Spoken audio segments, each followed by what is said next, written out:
রহমতুল্লাহ। প্রিয় দর্শক, কেমন আছেন? আশা করি ভালো আছেন। প্রিয় দর্শক, 11 জেলায় 60 কিলোমিটার বেগে ঝড়ের সংখ্যা। চলুন যুগান্তরের রিপোর্টের মাধ্যমে আমরা জেনে নিই পুরো বিস্তারিত।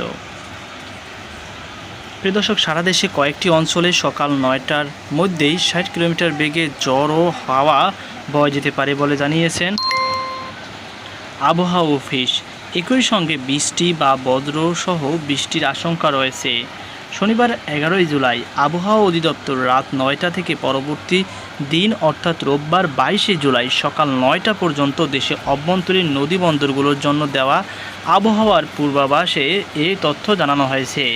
বিজ্ঞপ্তিতে বলা হয়েছে, রাজশাহী, পাবনা, টাঙ্গাইল, ময়মনসিংহ, বরিশাল, পটুয়াখালী, নোয়াখালী, কুমিল্লা, চট্টগ্রাম, কক্সবাজার এবং সিলেট অঞ্চলগুলোর উপর দিয়ে দক্ষিণ বা দক্ষিণ পূর্ব দিক থেকে ঘন্টায় 45 থেকে 60 কিলোমিটার বেগে অস্থায়ীভাবে দমকা বা ঝড়ো হাওয়া বয়ে যেতে পারে।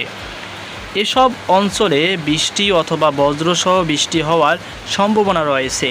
তাই এসব এলাকায় নদী বন্দরগুলোকে 1 নম্বর নৌ হুঁশিয়ারি সংকেত দেখাতে বলা হয়েছে। আবহাওয়া অধিদপ্তর আরও জানিয়েছে, সারা দেশের কোথাও কোথাও মাঝারি ধরনের ভারী থেকে অতি ভারী বর্ষণ হতে পারে।